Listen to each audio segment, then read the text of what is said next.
Cities north of Lake Ontario draw their water from reservoirs linked to Oak Ridge Moraine. This 160-kilometer long glacial ridge is more than 200 meters high above Lake Ontario. It's surely more subtle than the majestic Niagara Falls, but Oak Ridge tells a story far more incredible. A modern glacial flood in Iceland is called Jökulhlaup, glacial leap.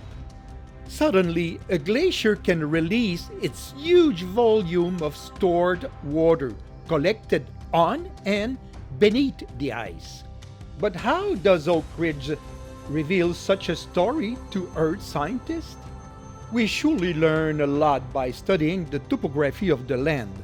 Directional landforms represent former glacial flow lines across the area. We can clearly follow the vectors of the north-south flow lines. Then the flow lines shift sharply east-west parallel to Lake Ontario. Following these two events, we see a unique east-west buildup of sandy sediment. In fact, it is a stratified sand and gravel moraine, among others scattered across Canada. Clues about Oak Ridge can unlock the mystery of these distinctive sandy ridges.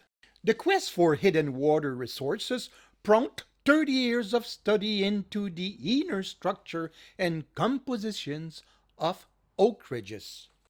We map lake bluffs and sand pits profiles. We probe and drill underground to chart structures guiding groundwater flow paths. From the abundant underground probes and seismic surveys, we know so well the Oak Ridge's inner structure that 3D scanning of all deposits down to the Paleozoic bedrock. Here the Paleozoic bedrock rises sharply at the Niagara Escarpment. So, Oak Ridge might be the best known sand and gravel stratified moraine in the world. Most moraines are composed of till produced from glacial movement. Ice flow on bedrock erodes varied particle size, boulders, gravel, sand and clay that combine as a deposit called diamicton, till. Glacial meltwater reworked till to produce sorted gravel, sand, silt, and clay, or glacial-fluvial deposits, which can build a stratified moraine in proglacial or subglacial lakes. Oak Ridge's sediment form from highly pressurized subglacial water that carve a tunnel and deposit stratified sediments. When water bursts in a proglacial or subglacial lake, flow builds a fan of a few hundred meters across. The ice sheet gradient controlled meltwater flow westward along the oak ridges.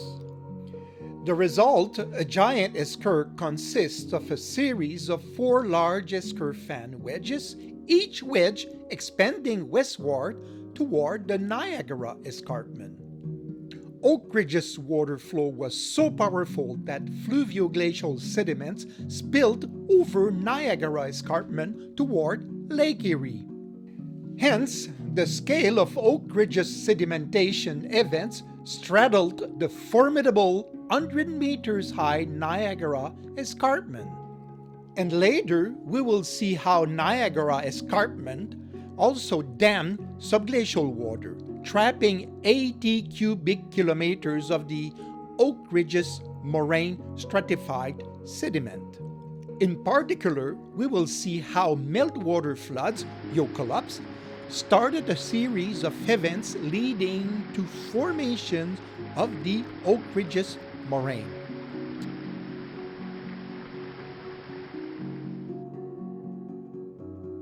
In this series, with 3 more videos, we explore the geology of the Oak Ridge's moraine.